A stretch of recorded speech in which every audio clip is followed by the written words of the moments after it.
Salam dari HKBP Kernolong, HKBP tertua di Pulau Jawa. Bapak, Ibu, Saudara, sebelum kita memasuki peraduan malam, mari kita mendengar firman Tuhan, kita berdoa. Kami bersyukur, kami memuji-Mu Tuhan, Tuhan yang baik, yang selalu memberkati hidup kami. Kami mau mendengarkan firman-Mu, berkati kami Tuhan. Dalam nama Tuhan Yesus kami berdoa. Amin. Firman Tuhan yang menjadi renungan bagi kita dari 2 Korintus 4 ayat 17 hingga 18, ayat pembimbing renungan ayat 17.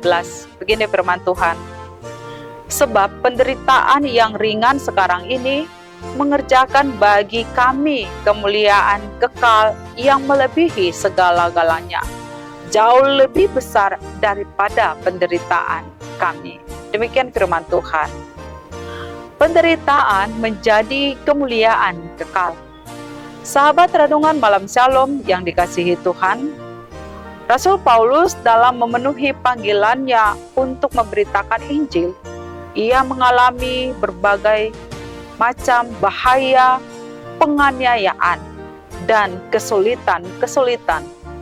Namun ia memilih untuk melihat hal-hal tersebut sebagai penderitaan ringan yang sekarang ini, untuk mencapai kemuliaan kekal yang melebihi segala-galanya. Paulus bertahan dengan dikuatkan oleh kemurahan Allah dan kuasa kebangkitan Kristus yang berpusat kepada Injil. Dia dengan keyakinan, ia menyatakan, kami tidak tawar hati, sebab kekuatan kami berasal dari Allah, bukan dari diri kami sendiri.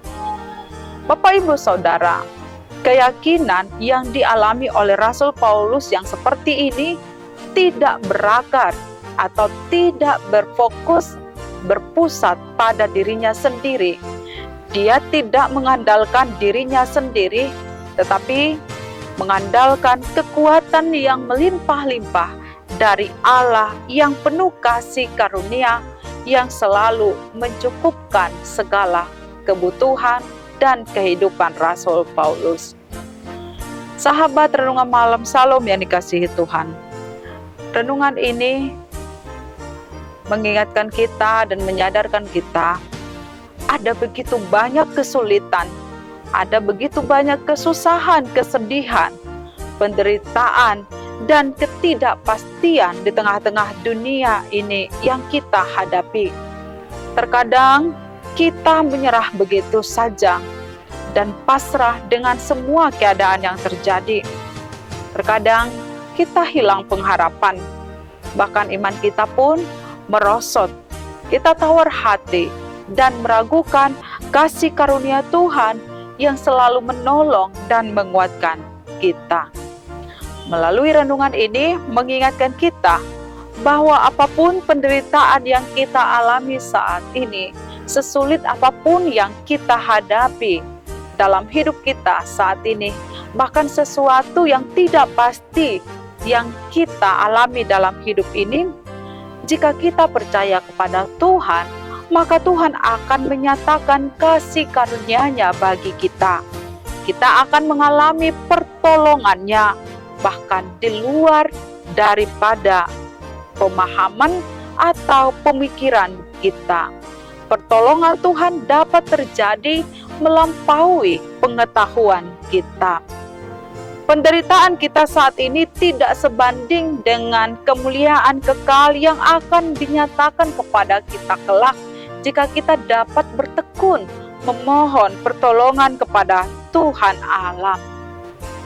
Ingatlah Bapak, Ibu, Saudara, bahwa kemuliaan Allah akan dinyatakan dengan cara-cara yang tidak dapat kita pahami. Pekerjaan Allah, cara Allah tepat dalam kehidupan kita. Mari terus melihat dan memandang bahwa Tuhan mampu menjadikan segala sesuatu baik dalam kehidupan kita. Ada banyak keajaiban-keajaiban yang telah Tuhan rancangkan terjadi dalam hidup kita. Percayakan hidup kita masing-masing hanya kepada Tuhan Allah. Amin. Mari kita berdoa. Terima kasih Bapa, Tuhan ajari kami untuk dapat melihat bahwa pergumulan penderitaan kesusahan yang kami hadapi pada saat ini menyadarkan kami bahwa pertolongan hanya di dalam Tuhan. Juga Tuhan, biarlah kami memandang bahwa hanya Engkau satu-satunya yang mampu menolong kami dan mengajarkan kami bahwa penderitaan saat ini tidak sebanding dengan kemuliaan kekal yang akan Engkau nyatakan dalam hidup kami kelak. Terima kasih Tuhan Allah, saat ini kami mau beristirahat, membaringkan diri di tempat tidur, berkati dan sertai kami. Dalam nama Tuhan Yesus kami berdoa, anugerah Tuhan Yesus Kristus, kasih setia Allah Bapa, dan persekutuan dengan Roh Kudus menyertai kita sekarang sampai selama-lamanya. Amin.